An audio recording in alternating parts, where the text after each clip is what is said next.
কক্সবাজারের পেকুয়ায় রাতের আঁধারে উপকূলীয় প্রতিরক্ষা বেড়িবাঁধ কেটে ১৫টি আরসিসি পাইপ বসানোর অভিযোগ উঠেছে স্থানীয় ৩ প্রভাবশালী ব্যক্তির বিরুদ্ধে। ২রা আগস্ট রাত ১১টার দিকে উপজেলার মগনামা ইউনিয়নের শরৎঘোনা এলাকায় এ ঘটনা ঘটে। খবর পেয়ে মগনামা ইউপি চেয়ারম্যান ইউনুস চৌধুরী গ্রাম পুলিশ নিয়ে সেখানে পরিদর্শন করেন। এ সময় মাটি কাটার স্কেভেটর ও মজুত করা ১৫টি আরসিসি পাইপ জব্দ করা হয়। স্থানীয় ইউপি চেয়ারম্যান ইউনুস চৌধুরী জানান, বেড়িবাঁধ কেটে কয়েকজন ব্যক্তি আরসিসি পাইপ বসানোর চেষ্টা করে। বিষয়টি স্থানীয়দের মাধ্যমে জানার পর ঘটনাস্থলে গিয়ে তিনি কাজ বন্ধ করে দেন। ইউএনও জড়িতদের বিরুদ্ধে আইনগত ব্যবস্থা নেওয়ার আশ্বাস দিয়েছেন।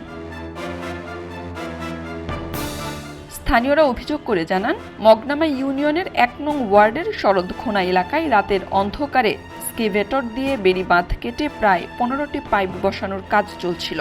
মাদবর পাড়ার বাসিন্দা নূর মোহাম্মদ, লালমিয়া পাড়ার মনু এবং শরৎঘোনার জহিরুল ইসলাম এই কাজে জড়িত। স্থানীয় বাসিন্দা মোহাম্মদ দিদার বলেন, ৩ জনের এই সিন্ডিকেট বেড়িবাঁধ কেটে পানি ব্যবসার সাথে জড়িত। লবণ মৌসুমে ৪০ শতক লবণ মাঠ থেকে ৩,০০০ টাকা এবং চিংড়ি ঘেরে ৪০ শতক জমি থেকে ৪,০০০ টাকা করে পানি বিক্রি করে লক্ষ লক্ষ টাকা আদায় করে। তারা ৩ জন লবণের মাঝি। ক্ষমতার প্রভাব খাটিয়ে এক প্রকার প্রশাসনকে বৃদ্ধাঙ্গুলি দেখিয়ে বেড়িবাঁধ কাটার দুঃশাসন দেখিয়ে যাচ্ছে। এদিকে অভিযুক্তরা দাবি করেন, সেখানে আগে থেকেই আরসিসি পাইপ ছিল এবং নতুন করে স্থাপনের জন্য তারা ইউনিয়ন পরিষদ চেয়ারম্যান ও উপজেলা নির্বাহী কর্মকর্তার কাছে আবেদন করেছেন। এমনকি বান্দরবান পানি উন্নয়ন বোর্ড থেকে অনুমতি নিয়েছেন।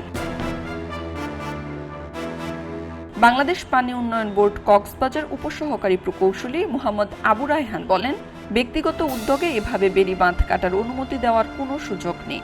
যে কোনো এলাকায় নতুন সুইচ গেট তৈরি করতে হলে কারিগরি সমীক্ষা, পাউবোর অনুমোদন লাগে। তাছাড়া সরকারি নিয়ম অনুযায়ী বৈধ যে কোনো কাজ দিনের আলোতে এবং পাউবোর প্রকৌশলীদের তদারকিতে সম্পন্ন হয়। পূর্বানুমোদন ছাড়া কেবল দরখাস্ত জমা দেওয়ার অজুহাতে রাতের আধারে বাঁধ কাটা সম্পূর্ণ বেআইনি। শুধু বন্যা হলে যখন পানির তীব্রতা বেড়ে যায় তখন পানি উন্নয়ন বোর্ডের অনুমতিক্রমে বেড়িবাঁধ কাটার নিয়ম আছে।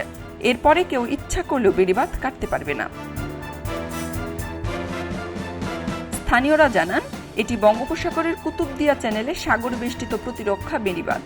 এভাবে বাঁধ কেটে পাইপ বসালে চরম ঝুঁকিতে পড়বে শত শত পরিবার। পেকুয়া উপজেলা সহকারী কমিশনার নুরুল আক্তার নিলয় জানান, আপাতত কাজ বন্ধ আছে। খবরের কাগজ, নিখাত, নির্ভীক, নিরপেক্ষ।